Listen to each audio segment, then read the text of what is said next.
Ruling as large a territory as the Indian subcontinent with such a diversity of people and cultures was an extremely difficult task for any ruler to accomplish in the Middle Ages.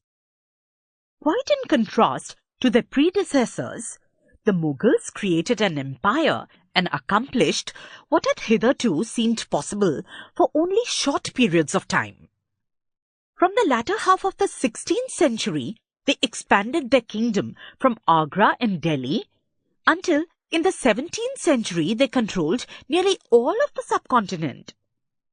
They imposed structures of administration and ideas of governance that outlasted their rule, leaving a political legacy that succeeding rulers of the subcontinent could not ignore. Today, the Prime Minister of India addresses the nation from the ramparts of the Red Fort in Delhi, the residence of the Mughal emperors, on Independence Day. अगर आप अपने syllabus के सारे chapters इस format में देखना चाहते हैं तो हमें डिस्क्रिप्शन में दिए गए नंबर पर कॉल करें। Who were the Mughals? The Mughals were descendants of two great lineages of rulers. From their mother's side, they were descendants of Genghis Khan, died 1227, ruler of the Mongol tribes, China and Central Asia.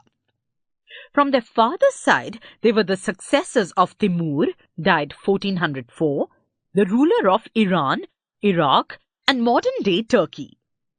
However, the Mughals did not like to be called Mughal or Mongol.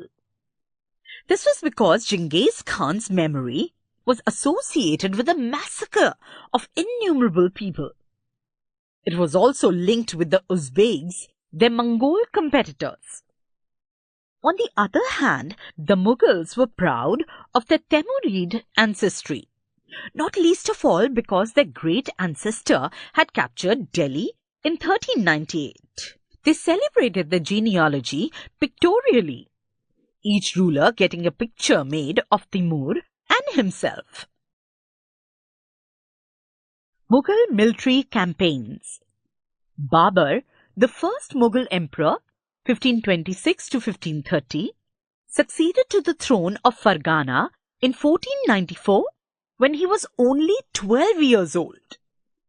He was forced to leave his ancestral throne due to the invasion of another Mongol group, the Uzbeks. After years of wandering, he seized Kabul in 1504. In 1526, he defeated the Sultan of Delhi, Ibrahim Lodi, at Panipat and captured Delhi and Agra.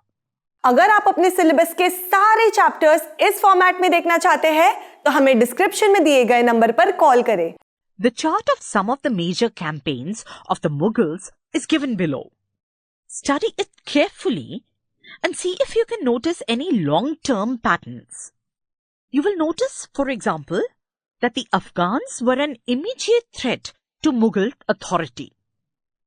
Note the relationship between the Mughals and the Ahoms, the Sikhs, and Mewar and Marwar. How was Humayun's relationship with Safavid Iran different from Akbar's?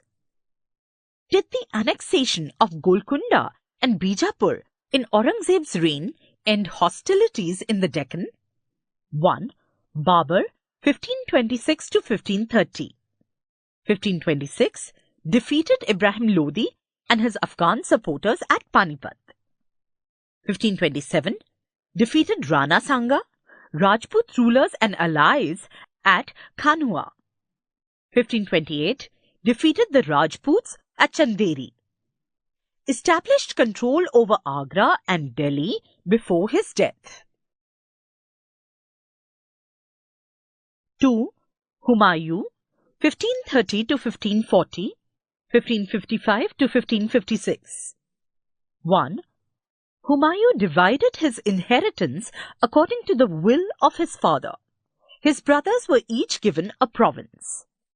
The ambitions of his brother Mirza Kamran weakened Humayun's cause against Afghan competitors. Sher Khan defeated Humayun at Chausa, 1539, and Kannauj, 1540, forcing him to flee to Iran. 2. In Iran, Humayun received help from the Safavid Shah. He recaptured Delhi in 1555 but died in an accident the following year. अगर आप अपने syllabus के सारे chapters इस format में देखना चाहते हैं तो हमें डिस्क्रिप्शन में दिए गए नंबर पर कॉल करें। ऐसे ही और एजुकेशनल वीडियोस देखने के लिए हमारे चैनल होम रिवाइज को सब्सक्राइब करें।